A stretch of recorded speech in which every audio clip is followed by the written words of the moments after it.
Assalamualaikum warahmatullahi wabarakatuh. Selamat siang Bapak dan Ibu Guru. Gimana kabarnya, sehat? Sudah makan siang ya, alhamdulillah sehat. Terima kasih sebelumnya atas kehadirannya memenuhi undangan saya dalam acara diseminasi budaya positif yang memang saya sudah pelajari ketika menjadi calon guru penggerak. Dan kiranya budaya positif ini memang sesuatu yang bermanfaat untuk kita semua, khususnya sebagai guru, sebagai orang tua. Dan rugi rasanya ketika ini tidak didiseminasikan atau tidak sharing dengan teman-teman yang lain. Mungkin Bapak dan Ibu juga sudah tanpa sadar melakukan ini, tapi ternyata saya sudah melakukan sesuai dengan apa yang ditanamkan oleh Ki Haji Dewantara, cuman belum sadar. Nah, maka dari itu pada kesempatan ini saya ingin berbagi, ingin sharing apa yang memang sudah saya pelajari selama menjadi calon guru penggerak. Puji syukur kita panjatkan kehadiran Allah Subhanahu wa Ta'ala karena berkat rahmat dan hidayahnya kita dapat berkumpul pada hari ini dalam keadaan sehat walafiat.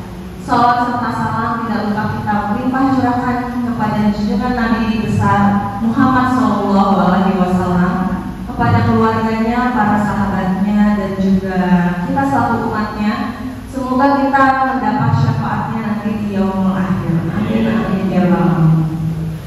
Yang terhormat Bunda Kepala UPPD SDN UKG 11, Bunda Hajah Nana Martina MPD, dan juga yang saya hormati, yang saya sayangi dan saya banggakan, tentunya rekan-rekan guru hebat UPPD SDN UKG 11 yang sudah meluangkan waktunya untuk hadir pada acara hari ini. Tepuk tangan dulu untuk kita semua.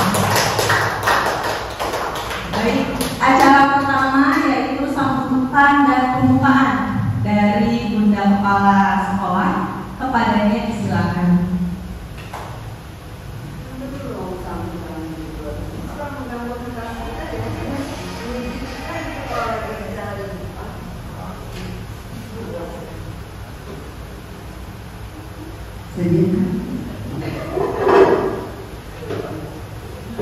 Duduk yang rapi. Assalamualaikum warahmatullahi wabarakatuh. Ibu usia yang saya hormati dan juga rekan-rekan sekalian, untuk hari kedua Bunda bicara dan Bapak Ibu dalam kaitan memenuhi undangan dia sebagai calon guru penggerak atau CGD Angkatan 8 tentang diseminasi budaya positif. Ya. Mungkin Bunda hanya memberikan sedikit masukan saja kepada teman-teman sekalian bahwa alangkah sangat beruntungnya kita, salah satu dari rekan kita sedang menjalani satu proses kegiatan untuk menjadi seorang guru penggerak. Kenapa beruntung? Ternyata ilmu-ilmu yang dia dapat selama menjalani masa pelatihan tertular kepada kita. Di antaranya pada hari ini ya, di saat ibu dia mau mendiseminasikan mengenai budaya positif. Tentunya saya tidak akan mengulas apa itu budaya positif, tetapi saya sudah membaca lebih awal dari Bapak dan Ibu ya, karena materinya saya pinta. Kenapa saya suka dengan materi tentang budaya positif yang hari ini mau disampaikan oleh Budia. Saya yakin sekali pada akhirnya paparan Budia itu akan mengarah kepada tupoksi kita, yaitu pengelolaan pembelajaran di dalam kelas. Jadi saya berharap sepulangnya Bapak dan Ibu dari sini sudah bertambah wawasan Ibu tentang apa sih itu budaya positif, apa sih itu motivasi internal dan eksternal yang dari apa yang disampaikan oleh Budian, dan sebenarnya adalah materi-materi yang memang mungkin pada saat kita belajar di S1 SD ini mungkin tersentuh, ya ada, cuma mungkin lebih luas lagi, lebih dalam lagi, lebih spesifik lagi nanti akan dijabarkan oleh Budian. Itulah beruntungnya saya sendiri sebagai kepala sekolah, beruntung teman kita ada yang mengikuti sekolah program. Mungkin kegiatan ini tidak hanya kali ini akan sama-sama kita lakukan, karena memang sebentar lagi Pak Iman juga sudah masuk ya. Pak Iman sudah lolos kan? Tadi kita sebelum ada namanya. Kita jangan ngomong tidak kalau udah disimulasi suruh cari orang lain aja. Ya. Kalau dia mau jawabnya ini mau diilo gitu ya. Ya, jadi gini, tidak ada salahnya ya, kita ada di sini untuk satu adalah berharap mendapatkan ilmu dari paparan Nabi. Yang kedua dalam rangka kita mencari pahala, mendukung proses ya teman kita ya untuk meraih predikat atau istilahnya apa itu sertifikat untuk menjadi seorang guru penggerak itu.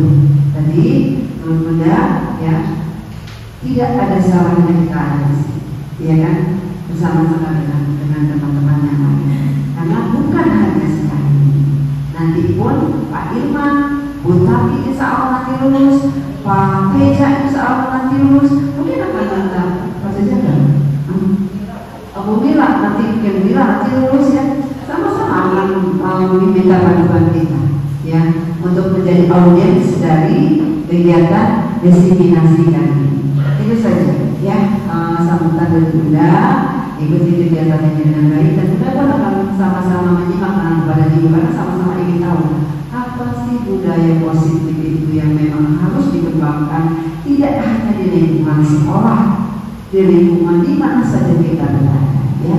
Dan tolong nanti ya terapkan di kelas masing-masing sebagai pemimpin pembelajaran ketika itu apa, dan mengelola proses pembelajaran di kelas kepada diri sendiri atau pengelolaan pembelajaran di kelas kepada diri sendiri. Itu saja pesan Bunda. Orang yang mohon maaf, tidak ada lagi bila itu. Wassalamualaikum warahmatullahi wabarakatuh. Terima kasih Bunda atas sambutan dan penguatannya. Mohon izin berdiri ya Bapak Ibu. Mohon maaf, ini saya berdiri di sini bukan karena lebih tahu, bukan karena merasa lebih ingin mengajarkan, bukan.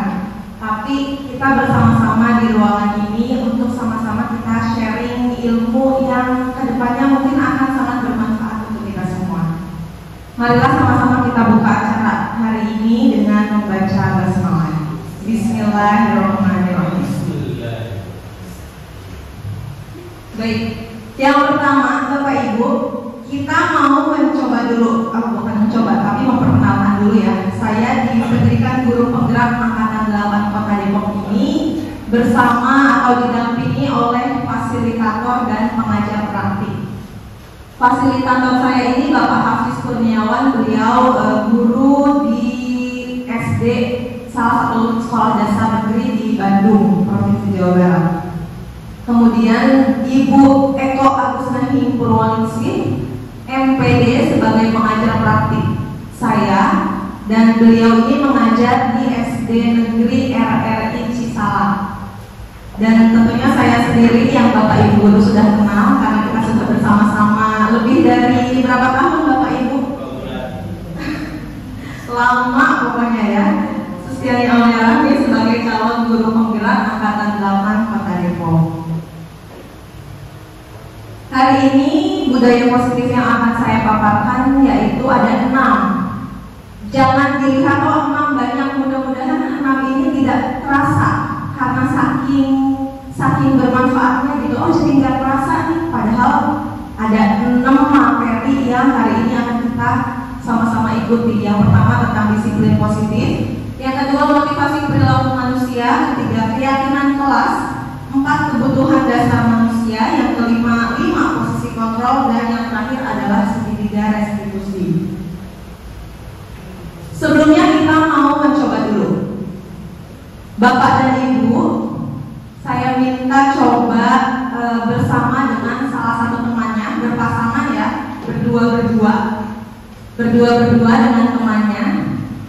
Kalau Ibu Guru Tati sudah pernah mencoba dengan saya, karena ini salah satu tugas saya juga gitu. Salah satu temannya mengepalkan tangan, seolah-olah di dalam tangannya ini ada sesuatu yang berharga.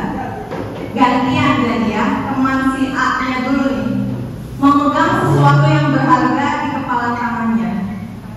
Ya, seolah-olah di sini ada sesuatu yang berharga. Kemudian rekan satunya yang B mencoba untuk supaya rekan A ini mau membuka dan melepaskan sesuatu yang ada di tangannya. Boleh dengan cara menggelitik, menghati, membujuk, meninju, jangan menoel-noel, silakan sampai rekan A mau membuka tangannya. Tidak usah berlama-lama, saya kasih waktu yang pertama untuk rekan A 10 detik. Ya, coba. Kalau ini aku dapat, saya ada foto di sini. Boleh saya lepaskan nggak?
'Ini kalau ada bapak ini sesuatu yang lagi serius jadi bercanda.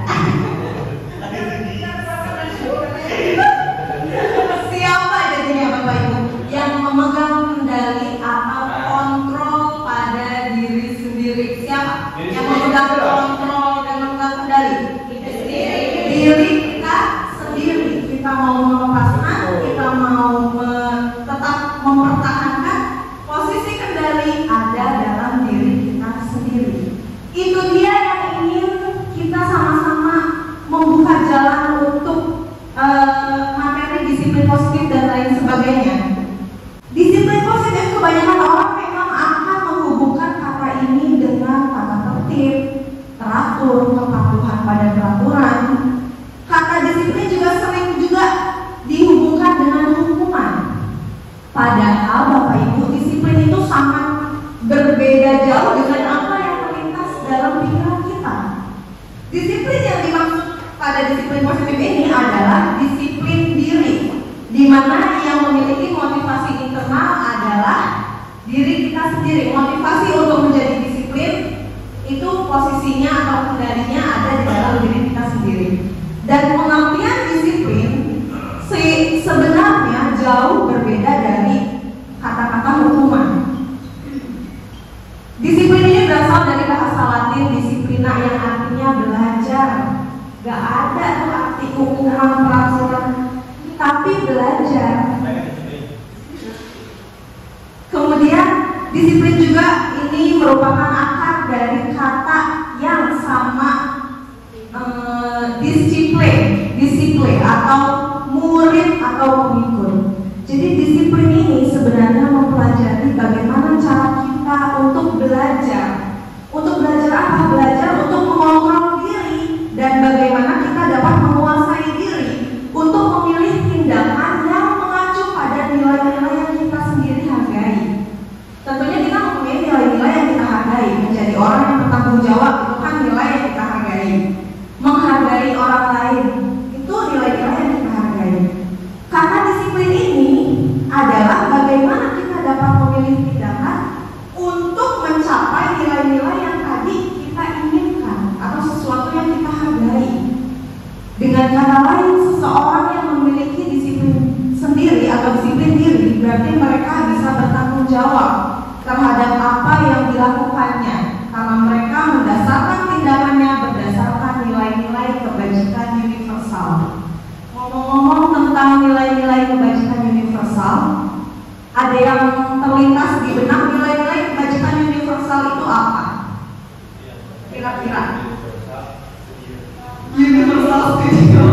Universal.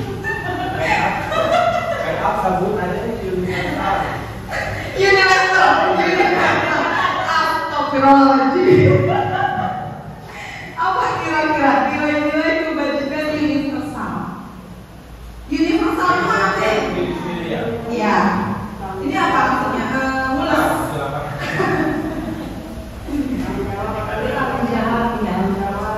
Kalau di Indonesia sendiri kita punya nilai-nilai kebajikan universal yang kita ingin capai.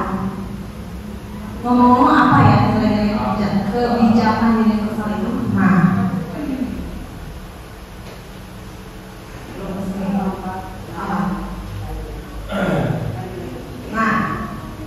Disiplin sebagai bentuk kontrol diri yaitu belajar untuk kontrol di mana dapat mencapai suatu tujuan mulia. Nah, tujuan mulia di sini mengacu pada nilai-nilai atau prinsip-prinsip mulia. Nilai-nilai atau prinsip mulia inilah yang kita sebut dengan nilai kebajikan universal. Nah, nilai-nilai kebajikan universal yang kita ingin capai di Indonesia, ada yang tahu nggak Bapak Ibu? Kita ini sebagai guru ada di Indonesia yang ingin kita capai individu untuk menjadi seseorang yang akan mencapai nilai-nilai kebajikan universal. Apa kira-kira? Iya. Mandiri. Itu dipayungi oleh apa namanya? Yes, profil pelajar Pancasila. Masih ingat profil pelajar Pancasila? Beriman dan bertakwa pada Tuhan Yang Esa dan berakhlak mulia, berkebinekaan global, gotong royong mandiri,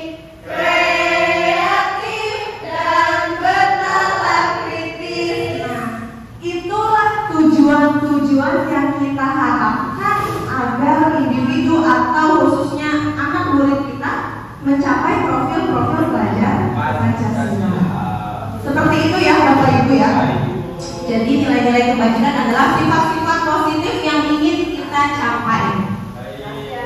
Mudah-mudahan kita bisa mencapai dan menuntun anak didik kita untuk mencapai nilai-nilai kebajikan atau prinsip-prinsip mulia tersebut. Nah lagi apa ya?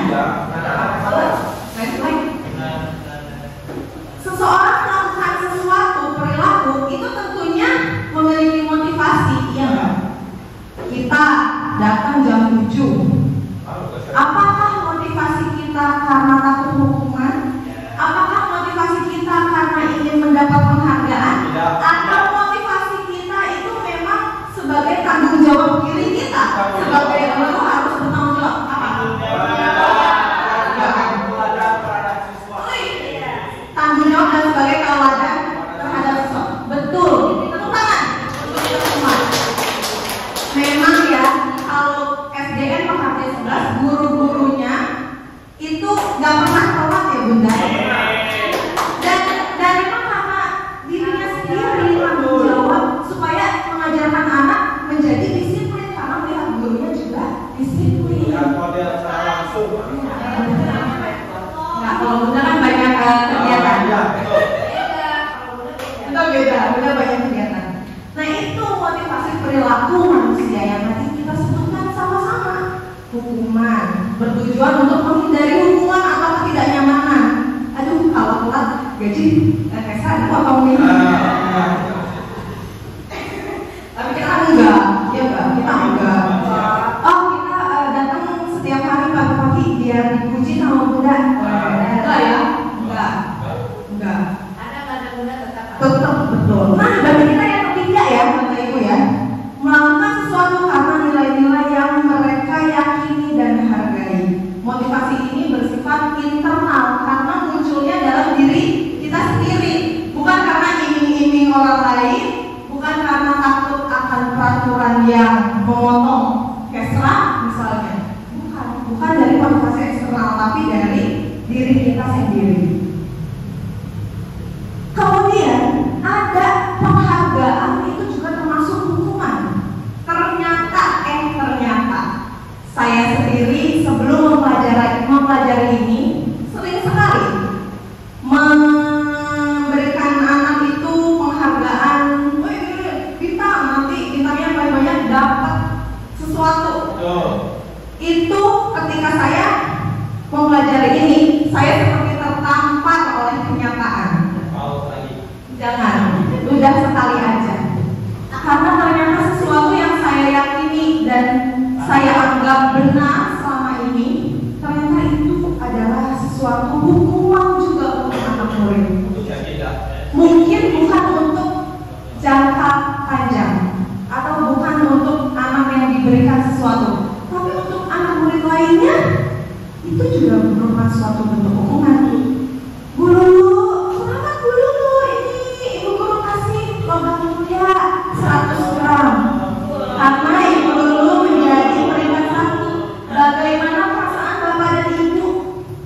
Apakah perasaan bapak ibu yang lain? Apakah merasa senang atau iri? Iya, manusiawi, pasti iri. Nah itulah yang disebutkan oleh Alfikon. Ini bukan saudaranya atau Bollywood Sahrukon, bukan. Bukan.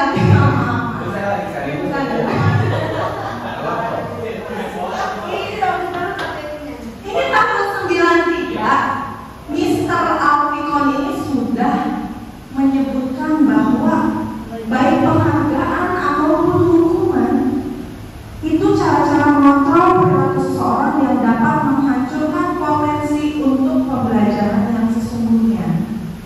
Menurut Mr. Kohn, secara ideal tindakan belajar itu sendiri adalah penghargaan yang sesungguhnya. Contoh bagi yang mengajar kelas 1 dan 2. Ini salah satu penelitian ya, bukan saya asal ngomong.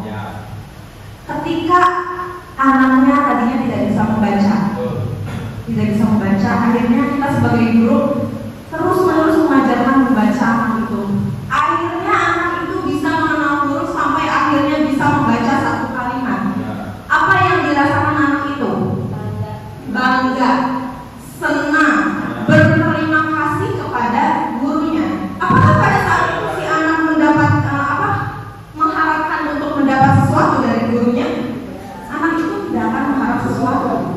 dia bisa baca, dia tadinya nggak bisa baca menjadi bisa baca saja sudah senang, bangga, terima kasih pada gurunya. Tetapi pada saat itu, wah bisa baca satu kalimat, ibu guru kasih permen, coba misal mohon maaf soalnya saya gaya hidup sehat, gak pernah mengkaji.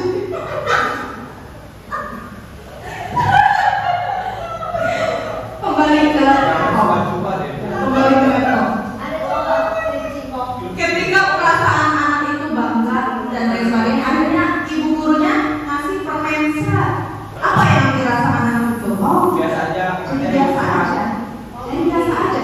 Jadi perasaan bangga dia terhadap dia yang bisa baca itu jadi malah hilang.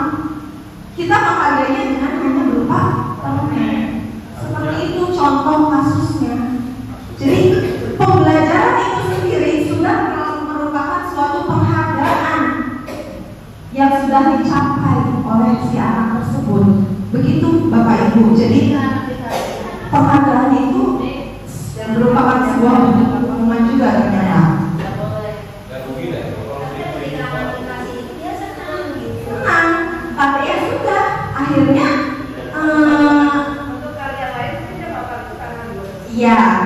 Dan perasaan bangganya jadi hanya sebentar saja gitu loh. Seperti itu ya. Nah, alih-alih memberikan penghargaan yang berlebihan tentunya, penghargaan boleh-boleh saja ketika anak juara satu kan dapat piagam, sertifikat, itu kan memang haknya mereka ya. Tapi untuk sehari-hari, alih-alih kita memberikan terus penghargaan yang berlebihan, penghargaan yang berlebihan, sesuatu yang memang tidak baik ya, sesuatu yang berlebihan memang tidak baik. Alih-alih memberikan penghargaan yang berlebihan, kita dapat menggantinya dengan apresiasi. Nah, dalam memberikan apresiasi ini, langkahnya juga nggak asal, wah kamu hebat bisa baca, oke, tangan selesai.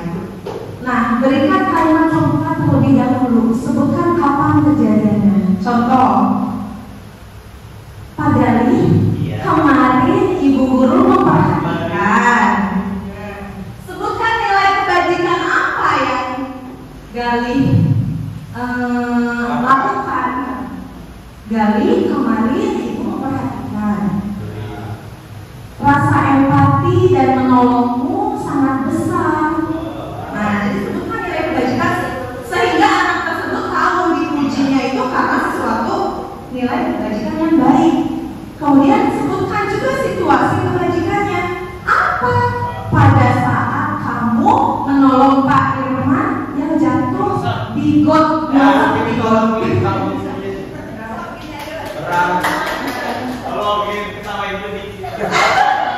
Tawain dulu dikit sama Pak Irman. Seperti itu. Jadi berikan kalimat pembuka, sebutkan nilai kebajikannya apa yang dia lakukan dan situasi kebajikannya pada saat kamu menolong temanmu yang terjatuh. Baru kita berikan apresiasi. Keep up the good work, kid. Artinya buat apa pada teman.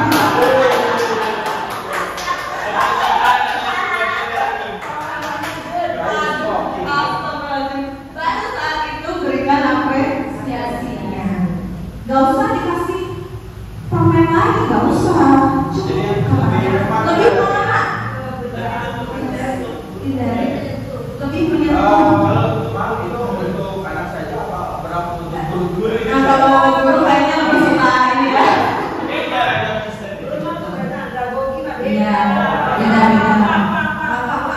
Kalau guru nggak apa-apa, kita mah seneng ya dapat barang mas. Kalau tidak menambahkan,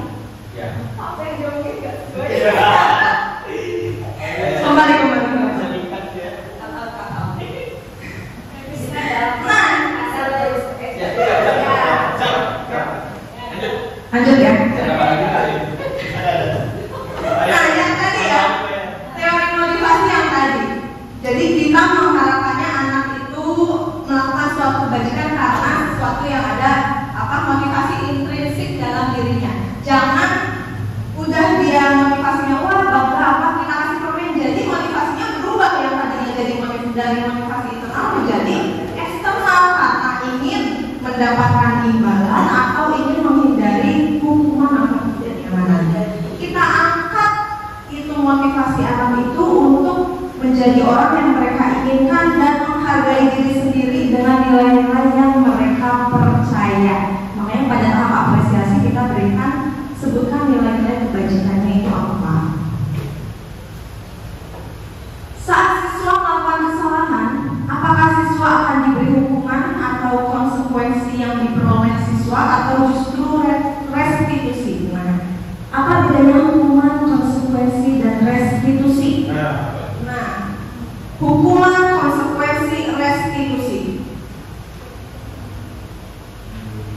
Nah, hukuman, mudah-mudahan kita sih nggak ada yang seperti ini karena kita juara 1 sekolah ramah anak tingkat Kota Depok, juara 1 lomba sekolah ramah anak itu menghindari hukuman-hukuman yang bersifat fisik atau verbal. Jadi hukuman ini tidak kita terapkan di sekolah enggak. Sekali-kali doang kalau enggak. Bersifat tidak terencana atau tiba-tiba kalau hukuman. Kemudian hukuman ini biasanya itu tidak relevan dengan apa yang dilakukan. Contoh, kamu terlambat berdiri di lapangan hormat tiang bendera, itu nyambung nggak? Dengan dia terlambat, dia hormat di bendera. Dengan dia terlambat, dia jalan jongkok dari gerbang ke kelas, nyambung nggak? Nggak nyambung sama sekali kan? Terus untuk apa dilakukan kalau nggak nyambung? Apakah anak akan mendapat sesuatu pelajaran dari hal itu? Enggak. Nggak pernah. Ini mah masih tahu yang pemirsa.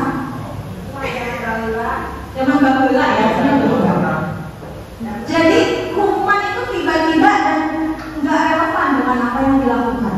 Berbeda dengan konsekuensi. Kalau ini pasti kita pernah mengimplementasikan kalau konsekuensi. Karena konsekuensi ini adalah kita sudah ada peraturannya. Awalnya peraturannya sudah ada. Nah, ketika kamu terlambat, kamu ngerjain soalnya kan berarti lewat waktu. Jadi istirahatmu terpotong ya. Komitmen, betul. Yes. Kalau konsekuensi seperti itu. Jadi sudah dibahas dan disetujui oleh guru dan murid pada awalnya dan dibentuk konsekuensi dibuat oleh pihak guru atau sekolah dan murid sudah mengetahui sebelumnya. Ketika dia melakukan ini apa yang akan dia dapatkan, dia sudah tahu. Berbeda juga dengan restitusi. Jadi konsekuensi ini nggak salah ya. Konsekuensi ini sesuatu yang memang tidak apa-apa untuk dilakukan, iya, nggak masalah. Ada lagi yang lebih bagus, itu namanya restitusi. Jadi restitusi ini anak itu bukan menebus kesalahan, dia mendapatkan konsekuensi bukan untuk menebus kesalahan, tapi untuk belajar dari kesalahan. Belajar dari kesalahan, bukan untuk dia menebus kesalahan. Ketika dia belajar dari kesalahan, kedepannya mereka akan berpikir, oh itu sesuatu yang memang tidak baik. Saya ingin menjadi pribadi yang baik. Bagaimana saya menjadi pribadi yang baik? Ini restitusi. Jadi kita menanyakan kepada anak sampai anak itu mengetahui solusi atas permasalahannya sendiri. Apa yang harus dia lakukan supaya hal tersebut tidak terulang lagi. Jadi ini menawarkan bukan paksaan dan fokus pada solusi. Solusinya pun anak yang memberikan, tentunya dengan arahan kita, dengan pertanyaan-pertanyaan arahan dari kita supaya terkamar mandi ya. Bagaimana kita membentuk konsekuensi atau restitusi dengan keyakinan kelas yang tadi sudah dibuat oleh Bapak Ibu guru dengan muridnya. Ini saya yakin Bapak Ibu guru sudah melaksanakannya, tentunya yang guru kelas ya. Sudah pasti mayoritas sudah ada keyakinan kelas di dalam kelasnya. Keyakinan kelas ini menuliskan peraturan kelas tapi mengubah peraturannya menjadi kalimat yang positif. Contoh, jangan buang sampah sembarangan. Nah itu keyakinan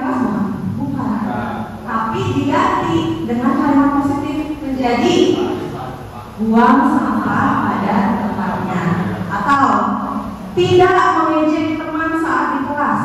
Kita ubah menjadi saling menghargai teman. Jadi dengan kata-kata yang positif. Kalimat positif ini menjadi nilai kebajikan yang sudah diyakini oleh warga kelas tersebut. Bagaimana? Nah, ini contohnya. Peraturan kelas tidak boleh terlambat. Kesepakatan kelasnya datang tepat waktu. Nilai apa yang ingin dicapai? Nilai kedisiplinan. Tidak boleh keluar kelas sekolah tanpa izin. Kesepakatannya meminta izin ketika keluar kelas. Nilai apa yang ingin dicapai? Nilai tanggung jawab dan lain-lain. Bapak Ibu gak usah moto ya, nanti akan saya kirim. Nanti akan saya kirim ya. Nggak usah di. Next, nah ini contoh penerapan keyakinan kelas di kelas 6. Bagaimana caranya? Nah, jadi anak disuruh menempelkan ini berisi harapan-harapan yang ia ingin capai di kelasnya. Ada yang misalnya saya tidak mau diejek nama orang tua saya. Kemudian saya ingin kelas bersih. Terus saya ingin ketika guru menjelaskan sesuatu tidak boleh ada yang berisik. Berisi harapan semua anak. Dan ini kita satukan, yang sama kita kelompokkan, yang sama kita kelompokkan. Jadilah sebuah keyakinan kelas. Keyakinan kelas itu nggak perlu panjang-panjang, nggak perlu banyak-banyak. Kalau terlalu panjang dan banyak, apa yang dia yakini menjadi semakin kabur. Kabur ke mana aja? Ngabur. Jadi ngabur jadi kayak di awal-awal lah. Jadi kita realistis aja. Yang memang kita yakini, yang ingin kita sepakati di kelas apa? Kebetulan di kelas saya sendiri keyakinan kelasnya hanya ada 4. Yang pertama, menjaga kebersihan kelas. Yang kedua, saling menghargai. Yang ketiga, saling menyayangi dan tolong menolong. Dan yang keempat, tertib ketika belajar dan mendengarkan penjelasan guru. Itu cukup. Terus ada cap jempol deh di keyakinan kelasnya. Ditandai dia cap jempol, wah berarti saya sudah berjanji. Jadi ada rasa gimana gitu. Selain tentang motivasi prinsipnya ya. Nah, kebutuhan dasar manusia yang kita semua harus tahu sebagai guru, ketika anak melakukan sesuatu yang bertentangan dengan nilai kebajikan, itu kebutuhan dasar manusia, setiap manusia itu sama sebenarnya. Yang pertama untuk bertahan hidup, ini berlaku untuk anak dan juga orang tua juga berlaku ya. Yang kedua, kebutuhan untuk diberikan kasih sayang dan merasa diterima, kebutuhan untuk kepuasan, kebutuhan dasar kebebasan dan kebutuhan untuk merasa senang. Kebutuhan bertahan hidup ini adalah kebutuhan yang bersifat fisiologis untuk bertahan hidup, misalnya kesehatan, rumah, dan makanan. Kemudian kebutuhan dasar kasih sayang dan merasa diterima ini adalah kebutuhan untuk merasa disayangi dan diterima, meliputi kebutuhan akan hubungan dan koneksi sosial. Yang ketiga, kebutuhan akan penguasaan. Kebutuhan ini berhubungan dengan kekuatan untuk mencapai sesuatu dan diakui atas prestasi dan ingin memiliki rasa harga diri. Selanjutnya, kebebasan, kebutuhan akan kemandirian, otonomi, memiliki pilihan dan mampu mengendalikan arah hidup seseorang. Dan yang kelima adalah kebutuhan akan kesenangan, kebutuhan untuk mencari senang, bermain dan tertawa. Jika anak melenceng dari nilai-nilai kebajikan yang tadi sudah kita pelajari sebelumnya, kita pahami sebelumnya, kita harus tahu anak ini ketika melenceng dari nilai-nilai kebajikan, kebutuhan apa yang ingin mereka capai sebenarnya. Ketika anak mengejek temannya, kira-kira kebutuhan dasar anak itu apa, Bapak Ibu? Kasih sayang dan rasa diterima bisa. Dia ingin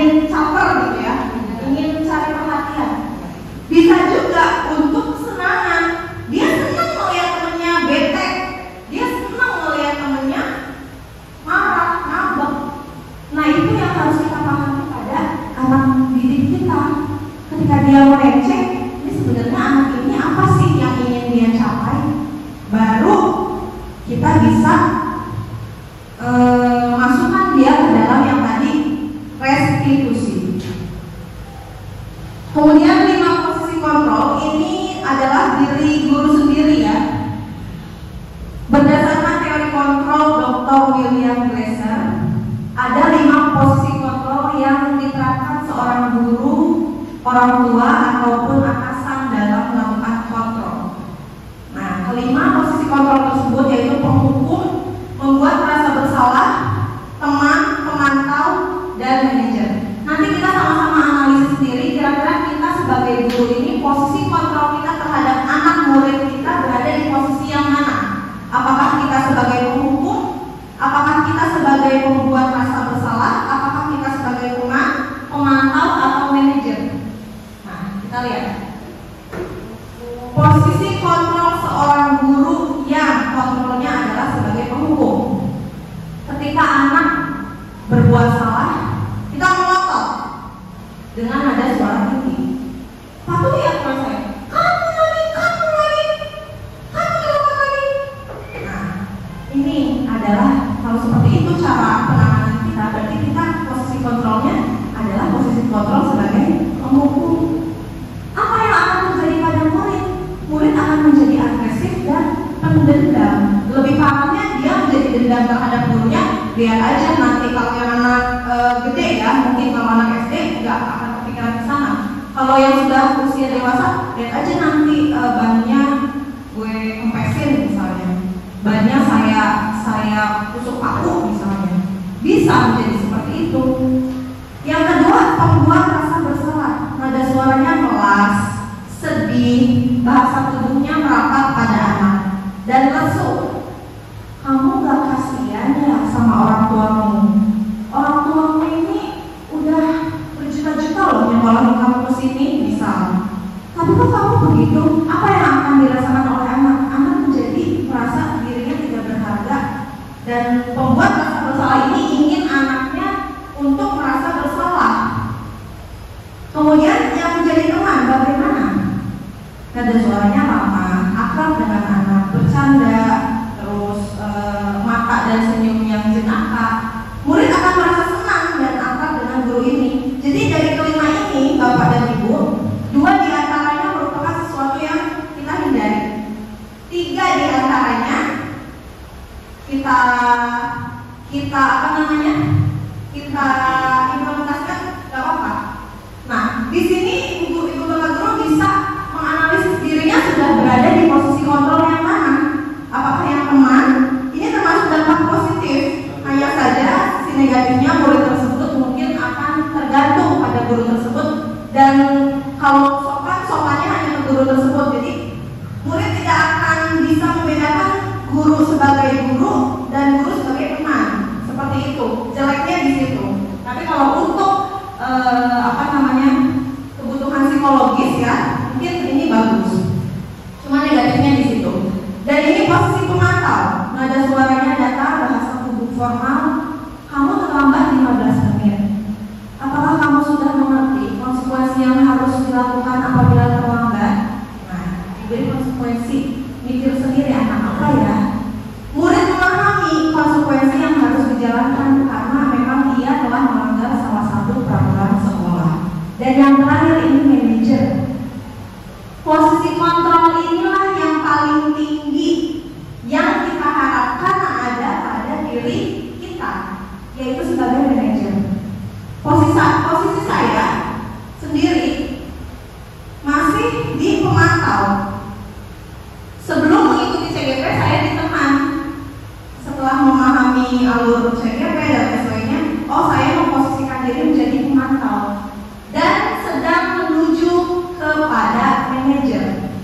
Bagaimana sih posisi kontrol manajer ini? Nada suaranya tulus, bahasa tubuh tidak kaku dan mendekat ke murid.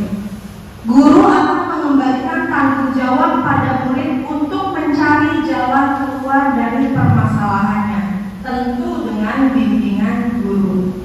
Ketika ia melakukan kesalahan, apa sih memang kenapa? Apa yang ingin kamu dapatkan? Oh, kamu merasa senang ya karena mengejek temanmu.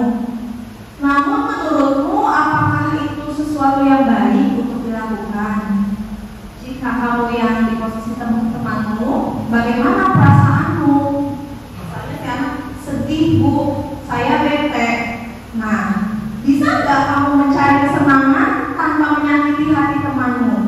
Bisa, misalnya dengan cara apa? Jadi kita memang ingin anak itu mencari jalan keluar dari permasalahannya, tapi kita yang lain gitu loh, supaya anak tuh menjawab ini, supaya anak tuh menjawab itu. Jadi solusinya bukan kita yang mencari, tapi si anak sendiri yang mencari. Kebanyakan kita kan ketika anak salah, ya udah kamu ganti aja itunya misalnya. Kan kita yang nyari solusinya enggak? Nah, kedepannya lebih baik sebagai manajer ya itu tadi, anak yang mencari solusi sendiri. Nah, ini yang tadi sudah saya sebutkan ya. Yang tadi sebagai posisi kontrol manager itu ada dalam segitiga restitusi. Segitiga restitusi ini adalah cara bagaimana kita menangani kasus atau permasalahan pada anak didik kita, sehingga anak tersebut menjadi sadar akan perlakuannya atau akan kelakuannya dan mencoba untuk tidak melakukannya kembali. Yang pertama adalah menstabilkan identitas. Untuk segitiga restitusi, kita tidak ingin anak merasa disalahkan atau anak merasa benar sendiri, tidak. Tapi supaya anak sadar akan perbuatannya. Yang pertama, menstabilkan identitas, yaitu setiap orang pasti pernah melakukan kesalahan. Nah, jangan takut. Setiap orang pasti pernah melakukan kesalahan. Itu salah satu contoh kalimatnya. Kemudian, kamu bukan satu-satunya yang pernah melakukan itu. Ibu guru juga pernah kok melakukan kesalahan. Jadi kita stabilkan dulu identitasnya dia, supaya dia tidak merasa bersalah atau tidak merasa benar. Kemudian yang kedua adalah memvalidasi tindakan yang salah. Kamu tentu punya alasan kan kenapa melakukan itu. Yang tadi, kebutuhan dasar manusia. Oh, kamu melakukan itu karena rasa senang ya. Kamu melakukan itu karena ingin dihargai atau ingin dianggap hebat ya. Jadi kita harus tahu kebutuhan dasarnya itu apa. Tapi adakah cara yang lebih efektif untuk mendapatkan apa yang kamu butuhkan? Nah, anak disuruh mikir jawabannya sendiri. Dan yang terakhir adalah menanyakan keyakinan. Apakah kamu masih ingat keyakinan kelas apa yang telah kita sepakati? Terus, kamu ingin menjadi orang yang seperti apa? Nah, ini contoh-contoh kalimatnya. Ada banyak contoh-contoh kalimat dalam langkah segitiga restitusi ini. Nah, ini yang tadi beberapa contoh kalimatnya ya. Jadi kita arahkan supaya anak itu menjawab sesuai yang memang kita inginkan, gitu, diarahin supaya anak mencari solusinya sesuai dengan yang kita harapkan. Ini contoh penerapan segitiga restitusi di kelas 6. Pada saat itu anak murid saya bernama Cecia itu meneriaki dan pengen sampai mukul temannya, saking keselnya sama temennya ini. Saking keselnya, orang lagi ngerjain sampai mau mukul. Nah, ini saya terapkan segitiga restitusinya kepada Cecia, juga kepada temannya yang tadi ngeganggu. Tapi salah satu aja yang saya berikan ya. Cecia, tadi di kelas guru minta yang kamu kepada Excel. Edukan kamu juga seperti itu. Kalau anak-anak ada apa? Kamu pasti mau ekspresi kamu menggerakkan PPD, diskusi kelompok, dan ngapain kalau kamu mencari apa? Jadi juga harus mengatakan mungkin kita kita ada masih sebenarnya dia juga pasti akan merasa bersalah. Kemudian itu pasti kamu punya rasa kamu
restitusi nih, mau saya pakai lagi nih karena sebelumnya berhasil.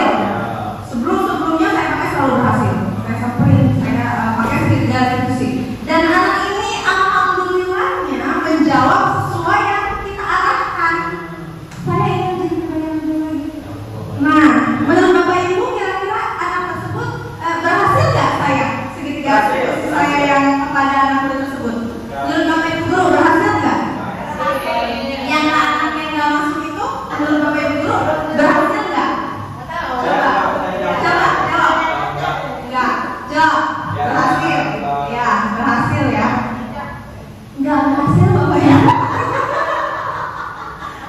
Segitiga restitusi yang saya pahami, yang saya sudah pelajari, ketika ke anak tersebut tidak berhasil. Padahal jawaban siswa tersebut sudah sangat sesuai dengan apa yang saya harapkan. Bagus banget. Bulan. Bagus banget. Yes, berhasil nih saya nih. Ini anak besok masuk nih. Berhasil segitiga restitusi saya. Besoknya, iya. Besoknya lagi nggak masuk. Jadi Bapak Ibu, tidak selamanya memang segitiga restitusi itu akan berhasil. Kenapa tidak berhasil? Bukan salah Bapak dan Ibu guru ketika tidak berhasil. Tapi memang tidak atau kita belum mencapai apa yang dia butuhkan. Kebutuhan dasar manusianya belum kita jangkau atau belum kita dapat gapai gitu loh. Tidak semudah membalikan telapak tangan untuk menjadikan seseorang yang kepribadiannya dari awalnya nggak mau sekolah pakai segitiga restitusi, kemudian jadi langsung mau. Tidak semudah itu. Memang ada beberapa kasus ya. Ada beberapa kasus yang memang berhasil, namun ada kasus lainnya juga yang memang tidak berhasil dan gagal gitu. Dan ya sudah, it is what it is. Jangan disali, jangan merasa rendah diri, tetap semangat dan jangan merasa bahwa ini segitiga restitusi berarti ini segitiga restitusi ini gagal. No, bukan itu. Tapi karena memang setiap orang punya motivasi yang berbeda, kebutuhan dasar hidup yang berbeda, dan memang kita belum tepat untuk mencapai. Boleh. Kalau segitiga restitusi tidak berhasil, lalu apa solusi apa selanjutnya agar berhasil? Oke, pertanyaannya bagus. Restitusi tidak berhasil, langkah selanjutnya apa? Kita analisis dulu ya. Ketika kita segitiga restitusi itu tidak berhasil, untuk kasus berikutnya pasti kita akan menggunakan segitiga restitusi lagi, karena memang ini adalah cara yang paling ideal untuk menghadapi kasus. Ini contoh dari kasus saya saja ya. Saya menjawabnya berdasarkan pengalaman saya. Ketika segitiga restitusi tersebut tidak berhasil saya terapkan kepada anak yang tidak ingin sekolah tadi, saya analisis kebutuhan dasarnya apa. Saya mencoba menghubungi orang tuanya, berbincang dengan orang terdekatnya. Memang anak ini kebutuhannya bukan sekolah di tempat umum, kebutuhannya bukan sekolah reguler. Jadi memang kebutuhan dasar dia adalah ingin adanya kebebasan. Kalau sekolah umum ini kan ada waktu, disiplin dan lain sebagainya. Dan saya analisis kebutuhan dasar anak ini ingin mencapai kebebasan dalam dirinya.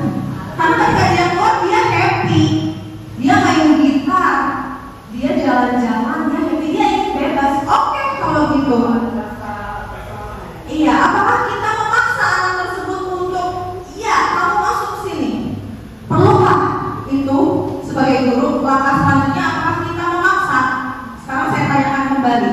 Ketika segitiga restitusi tidak berhasil dan kita sudah tahu kebutuhan yang anak itu inginkan adalah kebebasan, apakah kita memaksa anak tersebut untuk mengikuti yang kita inginkan, untuk datang ke sekolah?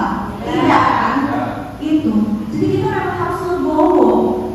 Pada saat ini kebutuhan dasar anak tersebut memang untuk kebebasan dan tidak bisa kita paksa. Ya sudah, kita tetap memberikan pelayanan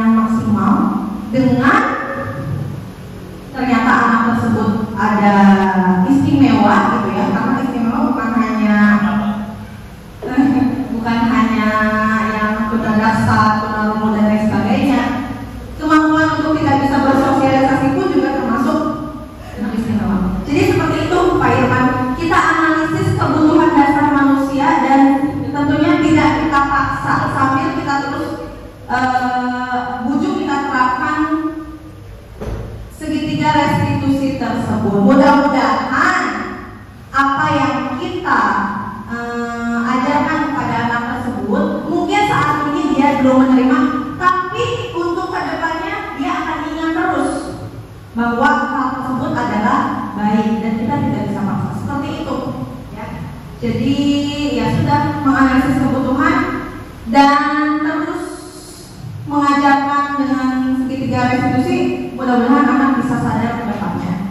Begitu Bapak Ibu. Nah, sekarang terakhir ada sebuah kasus. Anda adalah seorang wali kelas 8 SMP Pelindung. Pada saat jam istirahat makan siang, Anda melihat salah satu murid bernama Amira sedang menangis sendirian di dalam kelas. Anda menghampiri Amira dan mengajak berbicara. Ternyata Amira menangis karena tadi Ali sempat mengejek Amira karena nilai ulangannya lebih rendah dibandingkan nilai yang didapatkan Ali. Anda sebagai guru merasa bahwa ada keyakinan kelas yang tidak diikuti oleh Ali dan akhirnya sepulang sekolah Anda mengajak Ali untuk berbicara. Keyakinan kelasnya, setiap anggota kelas perlu belajar, setiap anggota kelas perlu merasa senang, saling menghargai dan merasa aman. Nah, tugasnya lakukan percakapan restitusi dengan Ali yang ngejek Amira ini. Percakapan ini harus menggali sudut pandang Ali dari kejadian, kebutuhan yang berusaha dipenuhi oleh Ali, keyakinan kelas yang dilanggar, dan aksi yang dilakukan ke depannya. Ini ada contoh variasi kalimat ya, yang dilakukan oleh guru kepada Ali. Ada yang mau nggak jadi Ali dan guru? Ali, yang jadi gurunya? Saya. Oke, silakan Bapak maju ke depan. Di sini ya, di sini. Duduk. Ali Ababa. Ali Ababa.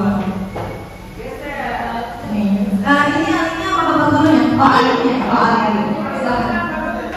Ali Aliando.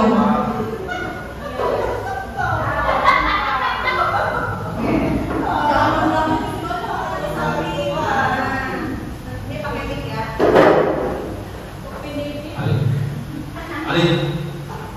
Bapak.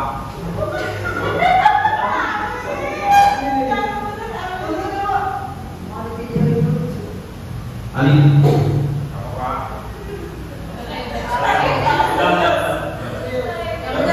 Segitiga restitusi. Alinya kayak ya. Alinya ngeyel. Ali nih.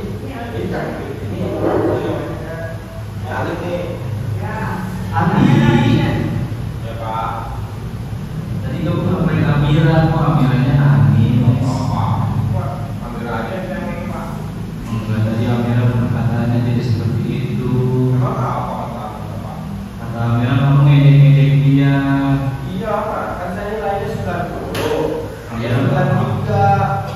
Jadi lebih. Tadi ada itu, kamu lebih kecil nilainya. Habis dia. Berarti salah Amira dong. Ali. Tadi kata Amira kamu ngejek. Padahal kamu yang dekat sama Amira.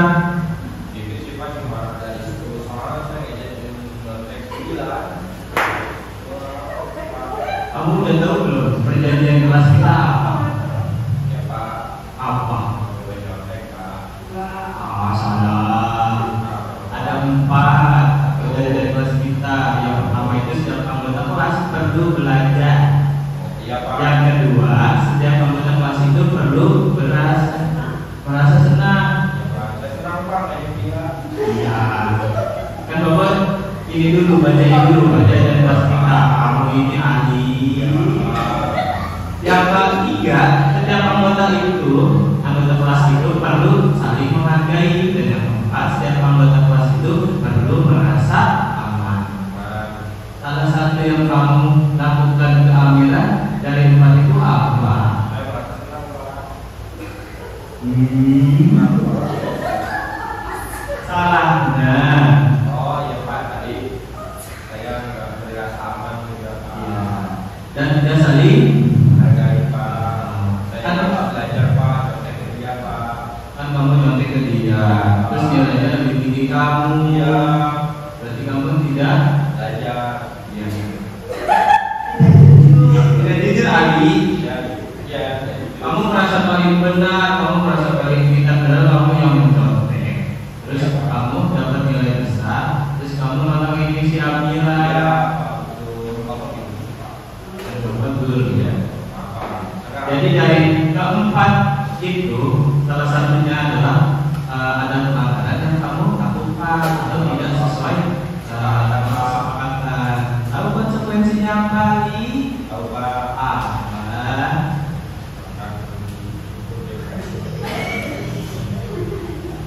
Jadi Ali Pak, dari itu Pak dari tahun lalu juga dijalankan Pak. Oke, Ali, apakah tindakan kamu itu mencerminkan keyakinan kelas kita? Saya salah Pak. Oke, salahnya berarti tahu. Tahu Pak. Berarti kamu mau melakukannya lagi apa enggak? Enggak Pak, tadi saya mau belajar sendiri Pak. Saya jelek. Oke, terima kasih Ali. Selamat dan mendapatkan nilai. Oke, Ibu. Terima kasih Pak Dulur dan ya, Alinya emang ada ngeyel ya.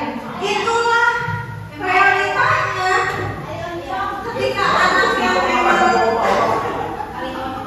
agak kita sayangi banget gitu ya, begitu jawabannya ngeyel, dikasih tahu ngeyel.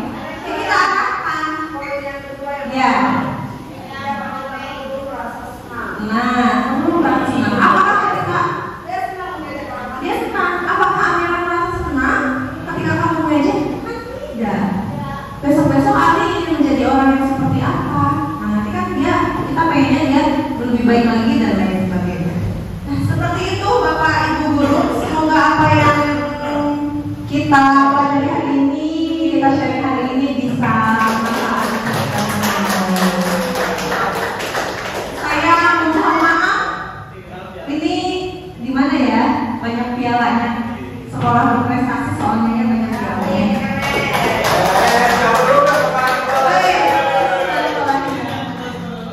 Bapak Ibu guru, tidak terasa ya. Kita di penghujung acara. Sebagai manusia tentunya banyak sekali kekurangan, kesalahan dalam penyampaian. Maka saya pribadi memohon maaf yang sebesar-besarnya atas segala kekurangan itu. Dan sekali lagi saya berterima kasih atas kehadiran Bapak dan Ibu. Semoga apa yang kita sharing hari ini mendapatkan berkah dari Allah dan menjadi ilmu yang bermanfaat dan bisa kita tularkan kepada yang lainnya agar menjadi amal jariah kita nanti di akhirat. Amin amin ya rabbal alamin. Terima kasih. Penutupan dari Bunda Kepala Sekolah. Aplaus lagi dong buat Bu Tini. Anda menempuh destinasi untuk informasi-informasi dan ilmu-ilmunya untuk bisa banyak berkata. Ini sudah saya bisa katakan sudah bisa menjadi narasumber yang baik. Kenapa? Karena materi yang disampaikan itu sangat fokus. Menurut saya sangat fokus dan kalau kita tarik garis lurus itu langsung mengena pada saat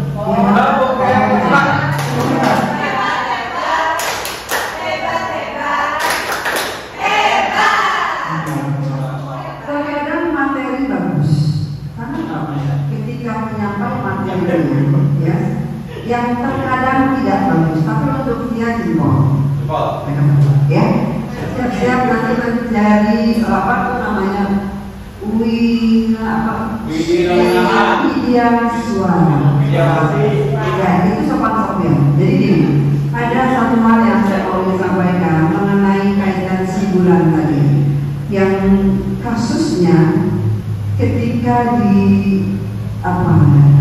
dengan metode apa ya saya tak perlu terbalik posisi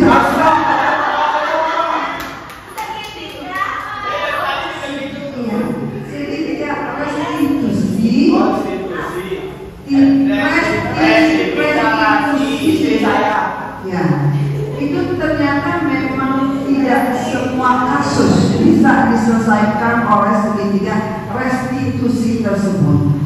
Kalau saya lihat untuk kasus-kasus yang ringan mungkin bisa diselesaikan dengan segitiga restitusi. Tapi kasus yang memang dialami dia memang si bulan tersebut ada di kelas kita tidak bisa diselesaikan dengan segitiga restitusi tersebut. Ya, kalau kita lihat kasusnya berat, kita penanganannya itu tidak bisa sendiri, tapi melibatkan juga dari unsur-unsur yang lain. Gitu. Misalnya psikolog yang memang jauh lebih memahami mengenai psikologi anak-anak. Ya, tapi benar apa yang kita katakan bahwa kita belum tahu apa kebutuhan si anak tersebut. Ya kan, kita belum tahu. Gitu ya. Jadi alhamdulillah ketika saya melepas si bulan tersebut di kelas 6, saya berharap ada guru yang memahami tentang si bulan ini. Ternyata ya di tangan Tiara ya kalau saya lihat banyak belajar dari si anak tersebut. Benar apa yang dikatakan, karena kita belum tahu kebutuhan si anak ini. Ya, jadi alhamdulillah dia bisa memahami. Kalau saya tidak usah berpikir jauh bahwa seorang anak pastinya semua memiliki kebutuhan yang berbeda. Kita belum tahu sih berarti kebutuhan apa, ya itu. Dan mungkin tapi gini, yang saya sampaikan bukan berarti perlakuan kita terhadap si bulan ini merupakan satu keistimewaan terhadap seluruh siswa di SD Mekadesitas ini. Perlakuan bersifat sama, ya, bersifat sama, bersifat menurun, tetapi ada pengecualian untuk si bulan ini, gitu ya. Bukan berarti dia anak yang katakan istimewa saya tidak, tapi memang dia anak istimewa yang sampai saat ini kita sedang membangun kaji mau kemana sih sebenarnya anak ini, begitu ya. Tolong, saya juga memiliki beban moral kepada siswa lain atau orang tua kaitan memang kan di dalam kurikulum kita. Kalau tidak salah kita 97% kehadiran untuk bisa naik kelas dan lulus di sekolah ini. Tetapi perlakuan itu tidak berlaku menyeluruh hanya untuk anak-anak yang seistimewa si bulan ini, gitu ya. Begitu, jadi mohon dipahami untuk semuanya tidak ada sebetulnya keistimewaan terhadap salah satu siswa, tetapi memang anak ini anak istimewa, gitu ya. Tetapi anak istimewa dalam artian istimewa dia memiliki kebutuhan yang berbeda dengan anak lain. Seperti itu. Yang mana ibu tidak ada kata istimewa untuk si bulan ya. Oke. Oke, dia bisa ditutup mangga silakan. Baik, sama-sama kita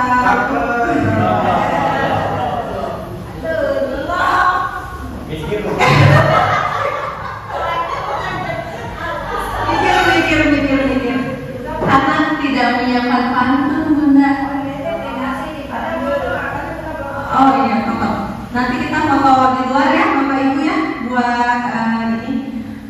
Galih kesandung batu. Sebelum itu kita tutup dulu dengan membaca hamdalah ya. Alhamdulillahirabbil alamin. Galih kesandung batu. Hati dan rasanya gelisah tak menentu. Sampai jumpa di lain waktu. Wassalamualaikum warahmatullahi wabarakatuh.